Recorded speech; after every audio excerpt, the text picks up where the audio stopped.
Bilangan pasal 20. Miriam mati. Kemudian sampailah orang Israel, yakni segenap umat itu, ke padang gurun Sin dalam bulan pertama. Lalu tinggallah bangsa itu di Kades. Matilah Miriam di situ dan dikuburkan di situ. Dosa Musa dan Harun. Pada suatu kali, ketika tidak ada air bagi umat itu, berkumpullah mereka mengerumuni Musa dan Harun, dan bertengkarlah bangsa itu dengan Musa, katanya, "Sekiranya kami mati binasa pada waktu saudara-saudara kami mati binasa di hadapan Tuhan, mengapa kamu membawa jemaah Tuhan ke padang gurun ini, supaya kami dan ternak kami mati di situ? Mengapa kamu memimpin kami keluar dari Mesir untuk membawa kami ke tempat celaka ini, yang bukan tempat menabur, tanpa pohon ara, anggur dan delima, bahkan air minum pun tidak ada?" Maka pergilah Musa dan Harun dari umat itu ke pintu kemah pertemuan, lalu sujud. Kemudian tampaklah kemuliaan Tuhan kepada mereka. Tuhan berfirman kepada Musa, "Ambillah tongkatmu itu, dan engkau dan Harun kakakmu harus menyuruh umat itu berkumpul. Katakanlah di depan mata mereka kepada bukit batu itu supaya diberi airnya. Demikianlah engkau mengeluarkan air dari bukit batu itu bagi mereka, dan memberi minum umat itu serta ternaknya." Lalu Musa mengambil tongkat itu dari hadapan Tuhan, seperti yang diperintahkannya kepadanya. Ketika Musa dan Harun telah mengumpulkan jemaah itu di depan bukit batu itu, berkatalah ia kepada mereka, "Dengarlah kepadaku, hai orang-orang durhaka. Apakah kami harus mengeluarkan air bagimu dari bukit batu ini?" Sesudah itu Musa mengangkat tangannya, lalu memukul bukit batu itu dengan tongkatnya 2 kali. Maka keluarlah banyak air, sehingga umat itu dan ternak mereka dapat minum.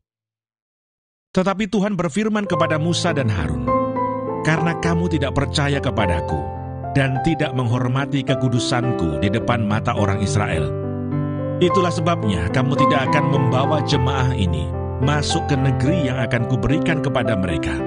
Itulah mata air Meribah, tempat orang Israel bertengkar dengan Tuhan, dan ia menunjukkan kekudusannya di antara mereka." Edom menolak permintaan orang Israel melalui negerinya.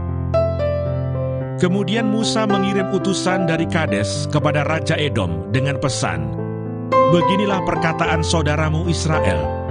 Engkau tahu segala kesusahan yang telah menimpa kami, bahwa nenek moyang kami pergi ke Mesir, dan kami lama diam di Mesir, dan kami dan nenek moyang kami diperlakukan dengan jahat oleh orang Mesir, bahwa kami berteriak kepada Tuhan, dan ia mendengarkan suara kami, mengutus seorang malaikat dan menuntun kami keluar dari Mesir.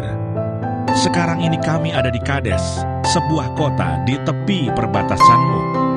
Izinkanlah kiranya kami melalui negerimu.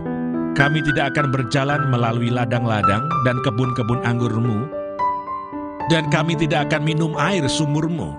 Jalan besar saja akan kami jalani dengan tidak menyimpang ke kanan atau ke kiri, sampai kami melalui batas daerahmu." Tetapi orang Edom berkata kepada mereka, "Tidak boleh kamu melalui daerah kami. Nanti kami keluar menjumpai kamu dengan pedang." Lalu berkatalah orang Israel kepadanya, "Kami akan berjalan melalui jalan raya, dan jika kami dan ternak kami minum airmu, maka kami akan membayar uangnya, asal kami diizinkan lalu dengan berjalan kaki, hanya itu saja." Tetapi jawab mereka, "Tidak boleh kamu lalu." Maka keluarlah orang Edom menghadapi mereka dengan banyak rakyatnya dan dengan tentara yang kuat. Ketika orang Edom tidak mau mengizinkan orang Israel lalu dari daerahnya, maka orang Israel menyimpang meninggalkannya. Harun mati. Setelah mereka berangkat dari Kades, sampailah segenap umat Israel ke Gunung Hor. Lalu berkatalah Tuhan kepada Musa dan Harun dekat Gunung Hor, di perbatasan tanah Edom, "Harun akan dikumpulkan kepada kaum leluhurnya, sebab ia tidak akan masuk ke negeri yang kuberikan kepada orang Israel, karena kamu berdua telah mendurhaka kepada titahku dekat mata air Meribah. Panggillah Harun dan Eleazar anaknya, dan bawalah mereka naik ke Gunung Hor. tanggalkanlah pakaian Harun dan kenakanlah itu kepada Eleazar anaknya. Kemudian Harun akan dikumpulkan kepada kaum leluhurnya dan mati di sana. Lalu Musa melakukan seperti yang diperintahkan Tuhan. Mereka naik ke Gunung Hor, sedang segenap umat itu memandangnya. Musa menanggalkan pakaian Harun dan mengenakannya kepada Eleazar anaknya. Lalu matilah Harun di puncak gunung itu. Kemudian Musa dengan Eleazar turun dari gunung itu. Ketika segenap umat itu melihat bahwa Harun telah mati, maka seluruh orang Israel menangisi Harun 30 hari lamanya.